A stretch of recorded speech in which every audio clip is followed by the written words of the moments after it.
Okay, so here we are with lesson number 2. And in this lesson, we're going to talk about the normal distribution, but basically how it relates to probabilities, which will set us it'll set us up really well for a discussion about probability that will happen in the second half of the in the course. second half of this course. Yeah. So probabilities in the normal distribution. When we look at a normal distribution, really we can determine the probability of data of any data value falling within a certain range. So let's investigate now slowly how we might be able to do that. As the sample size gets bigger and bigger and bigger, the relative frequency polygon eventually starts to become a smooth curve. And so we can imagine that here we've got a polygon that is based on 7 intervals. And as we step that up, and let's say we had more intervals, we would get a polygon that was a little bit smoother. And here we'd get a polygon really smooth. And of course here, this is a normal distribution, which would really be an infinite number of infinitely thin intervals. Yeah. And so we have a little example of this that we figured we'd show you. And it's basically something that if you've watched The Price is Right, Plinko! you're probably very used to. So here would be the distribution of, okay, well, if we were to run a whole bunch of balls down here, where would they fall? We'd have a higher probability in here, and we'd have a lower probability in here. And basically, this is nothing other than a frequency distribution. Yep. And so let's start this, and we're just going to drop one ball after another in a continuous stream. So here they come, the balls are falling down, and of course what we see is that okay, as more and more balls go into our little containers, we are getting more in the center because there's more pathways to the center, and we're getting less as we go further and further out. Okay, which looks similar to a normal distribution. Yeah. In that the extremes are represented less. Let's stop this, and we'll reset it. But we'll crank up the number of rows, right? And so we can see, oh, our little histogram here has changed a little bit, and so we can start it here. And so now these balls take their little paths down to the frequency, to populate the frequency, and so what we get is we get this growing sense of our histogram. And we can see that it's not perfect, and of course because it's random, and probability always is random, but we get something that, oh, this looks very similar to what we'd expect. The blue outline is what we'd expect. We say, okay, well that's pretty good. So let's stop this again, we'll reset it again, and we'll crank the number of rows way up, and we can start it here. And what we'll find is basically the same overall distribution, but now it's a much smoother curve. And so we know that these distributions, these frequency distributions, must have something to do with probability, because each of these little things represents the probability of where the balls will land. So if we're dropping it from the center, there's a greater probability that it's going to land in the center rather than landing out here to one of these extremes. And we can see that there's hardly any balls that make it out to the extremes. And so that's kind of in a way, a good introduction to exactly what this is. Because one of those key factors that we're going to look at is really basically the relative frequency, so the frequency divided by the total, of any single interview is basically just the probability of finding a given value in that interval. Yeah. So if you go back to the Plinko example, well, the frequency of each of those bars is really the probability of finding a ball landing in one of those bars. And we can do this with almost anything. Yeah.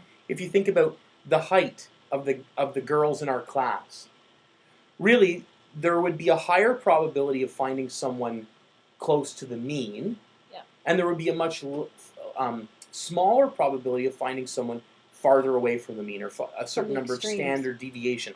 So those would be more of the extremes. If we shrink the interval width down to an infinitely small gap, then we would have an infinite number of bars with a width of 0. And that would make up a continuous histogram. And we'd have a perfectly smooth polygon. Yeah. And that really is what the normal distribution is. So again, it's mathematical. Even in a sample size of 10,000 students' heights, we would get close to a normal distribution. But it will never, because we can never have an infinite number of bars with an infinitesimally small width. And an infinite number of sample Yeah, data values, exactly. right? Yeah. We could never have an infinite number of people. So this is all theoretical. We could see the practical with the Yeah. Plinko, and how the practical, if you were to run that Plinko forever, it would eventually reach that perfect normal distribution curve. But right now, we don't have forever, but we can say that it approximates the normal distribution curve just because of all those features, mean, median, and mode, being symmetric about the mean, and so on. So basically, the relative frequency polygon, when we do this and we run it for a long time, it basically becomes a continuous probability distribution. So continuous versus discrete basically means that that polygon gets really smooth. Yeah. And that's really what a continuous distribution looks like, as opposed to a discrete distribution. Whereas the area under the curve, right, is a cumulative frequency. So the area under that normal distribution is basically equal to 1. Yeah, the sum of all those bar heights, all those little relative frequencies, we know would add up to 1. If we thought of them as probabilities, all those little percents would add up to 100%. And we can see that at the mean, 50% probability of lying below the mean, and there would be a 50% probability of lying above the mean. So we can even use, you guessed it, the standard deviations, which we'll see. We know that 68% is here, 95% is here, 99.7% is there. So we can actually use these percentages of data that are in a given area to find probabilities of your data value being in a certain spot. Exactly. Okay. So here we are. Basically, what we'd like to do now is we'd like to use the normal distribution and z-scores that we learned last lesson to now find probabilities. And to say, okay, well, what's the probability then of somebody having this height? Or what's the probability then of someone having, maybe not this height, but having a height less than this? Yeah. And so on and so forth. So really, because the infinite number of outcomes, the probability of any individual outcome is 1 over infinity. Okay, so the probability of any individual, so we really can't say, oh, what's the probability of someone having this height? Because the probability of that in an infinite number of different heights. And they're all continuous, so they go to infinite decimal places. Exactly. Basically, the probability of any individual height is just 0. When you have an infinite sample size. When you have an infinite sample size. Yeah. So that's not going to help us. But what we can do is we can define a range of outcomes. So we can say, hey, what's the probability that someone selected randomly from our classes would have a height of less than x or less than a? That is defined, and that we can use z-scores and the normal distribution to find. Yep.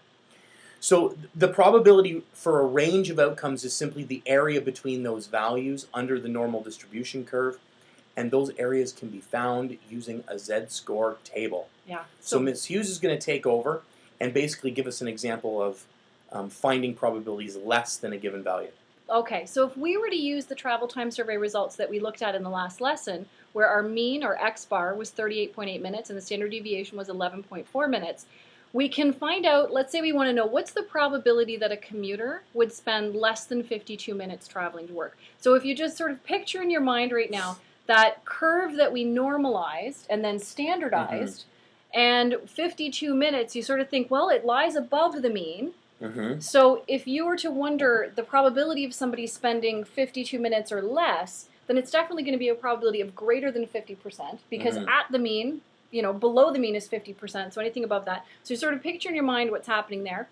What we want to do is, if we can find out the z-score, the standard score, or how many standard deviations away 52 minutes is, then there's a table where we use those standard scores to find out the probability. So we'll walk you through that. So step 1, we're going to find the z-score. So we know what x is, we know what x bar is, we know what s is, our standard deviation. We just sub it in. We want to find z sub 52. So we do the value of interest that we want to standardize, the Mm-hmm. 52 minus the mean over the standard deviation.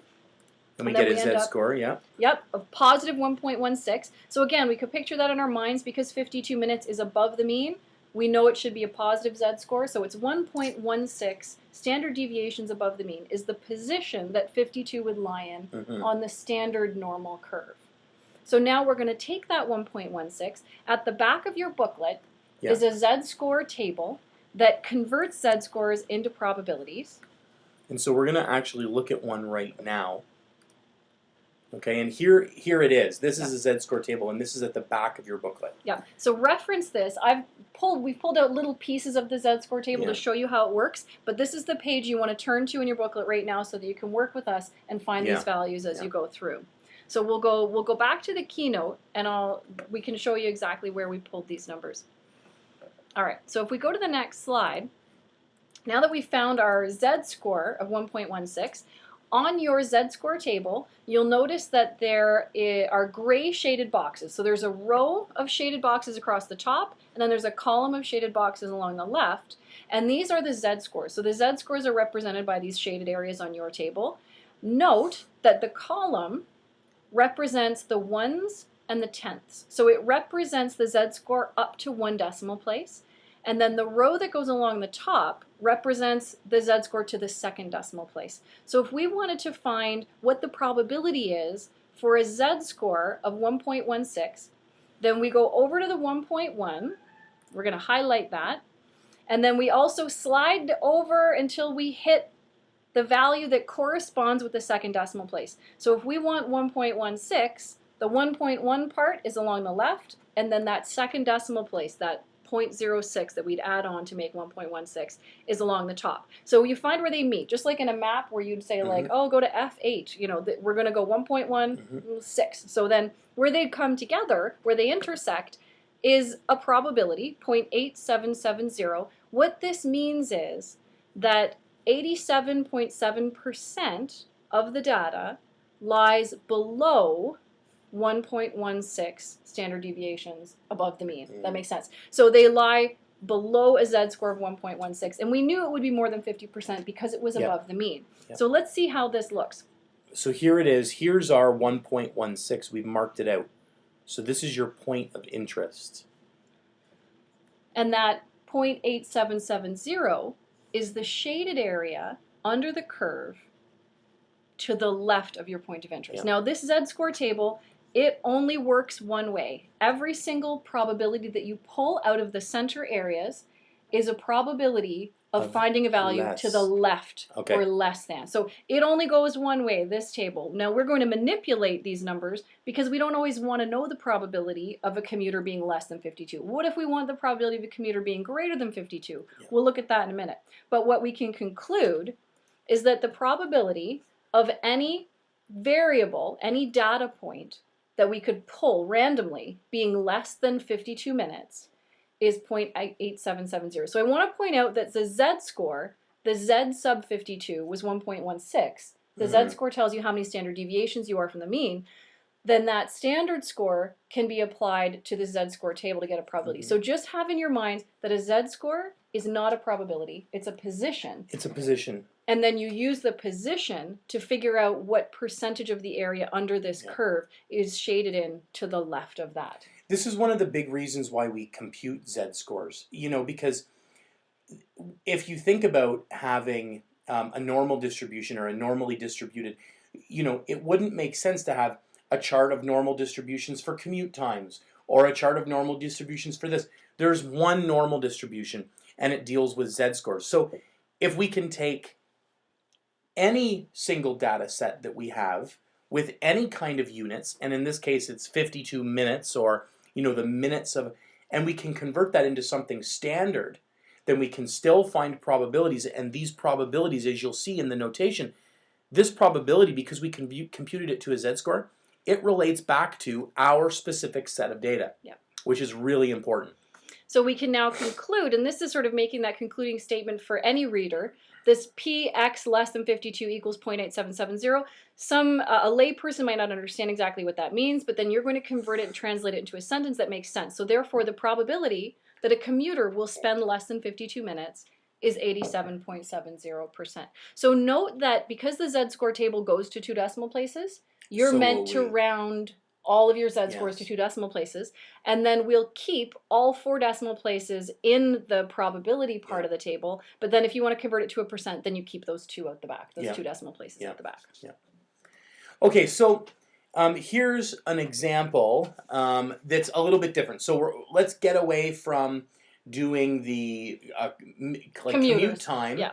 and go to something completely Something different. we haven't seen before. Yeah. So the blackberry plant in Waterloo is producing the company's SIM card cages, and the widths are normally distributed. So this is something, any production line, you know, Yeah. fill volumes or specs on any kind of production will usually follow a normal distribution. And they'll use this in order to figure out which bottles to kick off the line that are overfilled or Yes. underfilled or whatever. But so these SIM card cages are normally distributed, so that means they approximate a normal curve with a mean of 95 millimeters and a standard deviation of 2 millimeters. So those are some nice tidy numbers. What is the probability that the next SIM card cage that we pull off the line, say, will have a width smaller than 93 millimeters? So we say, okay, we've got some factors. We want to find a probability. We know the value of interest is 93. We know the mean and we know the standard deviation. So if we want the probability, we have to first standardize the value. Yes. And then we can use the z-score probability table. Yeah, because there's no table for SIM card cage cages. widths. Yeah. There's no table for that. There is a table that's based on a standardized normal distribution. So that's, at this point, that's now we see how crucial it is. Find the z-score so that we can use a standardized table to pull off the probability. Yeah. So let's sort of have a look at what that z-score represents. So we know that our value of interest, the value to be standardized, is 93. So we take that value, we subtract the mean, we divide by the standard deviation, which in this case is 2. 93 minus 95 is negative 2, and then negative 2 divided by 2 is negative 1. So what the z-score tells us is that a value of 93 millimeters is exactly 1 standard deviation below the mean. So already, if I want to know the probability the next SIM card cage width will be less than this, then I know we're dealing with less than 50% because it's below the mean, and the z-score table always give us values that go to the left of our value of interest. All right, so if we go to the table, if we go to the z-score table, let's go to the table now, and pull this up because we have a z-score there. Yep. And it's negative 1. So we want to go to 2 decimal places. So we want negative 1.00. Yep. So notice how this z-score table, it's lovely. Look how lovely this is. The left side is all negative values for z-scores. So the left side of this table is all values below the mean. And then the right side is all z-scores that are above the mean, at or above the mean. So we want to go to negative 1.0. And then which would be right there. And then we want to find the second decimal place, which is the other 0. So that 0.1587 is the probability, or 15.87%, of finding the next SIM card that you pull off the line would have a value less than 93 millimeters. Okay. So we'll go back here. Yeah. And basically that's exactly what we have. Yeah. Basically what we've said is, okay, so the probability then from the table, from the z-score table, was 0.1587. And now we can do our concluding statement. Yep. And I just want to point out here just a little bit of notation for you. And maybe it's not easy with the font that we've used, right? But that this x value here, this is a lowercase x, right? It's a value that represents a specific data point from our sample. This x bar, also lowercase. But this is saying the probability that any value that we could pull off the line is less than 93. So notice this is an uppercase. So this is any x, not just some particular thing, but for any value that we could ever want to pick off the line, the probability of it being less than 93 is 0.1587. So just watch for the notation. These are things, it's good communication. Anybody could follow your steps and understand what you're doing. The z sub 93, the probability that x is less than 93 equals, and then your therefore statement where you convert for somebody who's a layperson, what does all that mean? So the probability the next one will be smaller than 93 millimeters is 15.87%. Okay, so now the next question becomes, what if I don't want to find the probability of less than? What if I want the probability of greater than? So again, we could go to that BlackBerry. I don't care about less than 93%. let's say I'm in a situation, or sorry, not 93%, excuse 93 me, millimeters, 93 millimeters. Let's say I want to know, oh no, that's not a concern for me. I want to know, oh my goodness, what's the probability of getting a score greater than 93 millimeters? Because maybe that'll cause problems, or maybe that'll be, and we want that to probably, so basically we need to find out a way of doing it. And what we have is we can still use the z-score table, which always gives us probabilities of less than. But if we know that the total area under the curve is greater than, is 1, then really what we can just say is, okay, well, the total area that we have here minus the area that's less than A is going to give us greater than A. So here's A. This is basically a running example. So here's A. This is basically our value that we're concerned about. The z-score table, right, is going to give us this. What's in blue? Yep. What's been shaded in blue here? And because this is x less than A. Well, this probability right here, this is pretty straightforward to compute because I know the probability underneath the entire thing, and that's 1. So basically, I can subtract this value from 1, and what that gives me is it gives me this little piece right here, and that is exactly what we want it to be. It's this little kind of smidge right here that's been cut out. And so the probability of x being greater than A is equal to 1 minus the probability of x being less than A. So all your steps are the same, Yeah. except that at the very end, you subtract your value from 1, and that'll Yeah. change the direction of that inequality for you. Okay, so let's look at an example then. Using z-scores, so again, we're going back to the BlackBerry question. Yep. Using z-scores, find the percentage of SIM card cage widths that are above 98.2 millimeters.